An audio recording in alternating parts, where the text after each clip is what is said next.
Sometimes we have to ask ourselves, what's using my life? Heard a guy give a lecture one time that says, we are today what we were when. And he was talking about the fact that we, to a great extent, behave, think, react because of some previous experience that we've had. One of the things that we know about life is that it is always changing. Sometimes you're up, sometimes you're down.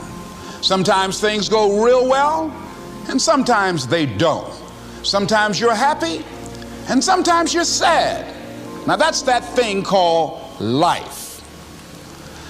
And when we begin to understand and know that, accepting that reality that we will never ever have things just on an even keel all the time, that you're going to have some ups and you're going to have some downs, but during those down moments, that's where the growth takes place. That's where the work is. See, anybody can feel good when they have their health, their bills are paid, they have happy relationships, business is successful. Anybody could be positive then. Anybody can have a larger vision then. Anybody can have faith under those kinds of circumstances. Am I correct? See, but the real challenge of growth, mentally, emotionally, and spiritually, comes when you get knocked down. Somebody said that adversity introduces a man to himself or a woman. How you handle it, that's where the growth takes place. When I was facing some challenges, I had a guy say something to me, and I suggest this is one of the first things that you want to do when you're facing a challenge. You want to get unstuck. Evaluate where you are. Look at it. Assess yourself. Assess yourself and assess the situation. What brought you there? What role did you play? Earl Nightingale had a saying I like. He said, all of us are self-made, but only the successful will admit it. What has brought you to this point? What did you learn from it? Are you learning anything, or are you doing it over and over and over again? Somebody said that insanity is doing the same thing in the same way, expecting a different outcome.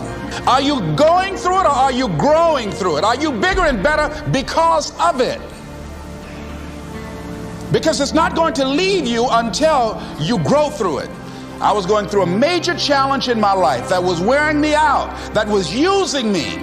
You see, your mind is when you go into a service station to get gas, you don't go in there and just start pumping. When you push the lever up, it clears the previous bill. By the same token, if you want to begin to move, you've got to clear your mind of all the unnecessary luggage and baggage that's weighing us down. I couldn't move, I couldn't think about what am I going to do to get out of this situation, because I was so concerned about what happened and what he did to me and how bad it was. I was so stuck in that I couldn't even focus on what I should have done. Feeling sorry for myself and angry, and none of that was taking me anywhere. So pretty soon I learned through effort, made a conscious, deliberate, determined effort. I had to let it go. I had to forgive it. Let it go and begin to focus on developing myself. And I say to you, you're going to have people to do things to you. Things are going to happen to you. And the most important thing to do is to harness your will and let it go and move so you can grow, so you can get on with your life. It doesn't matter about what happens to you. What matters is, what are you going to do about it? All of us have experienced some tragedy, and if we haven't, we will. And you can either let it destroy your life, or you can build upon it. You can permit it to let it hold you down, or you can decide, I'm not going to let that happen to me.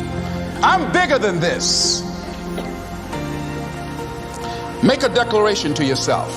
Declare all out war that you're going to get out of this rut.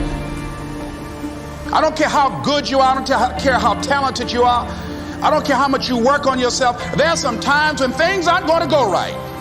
They just are not going to go right. There are times when anything that can happen will happen. Murphy's Law will be knocking at your door. Why? I don't know why. That's called life. And you have to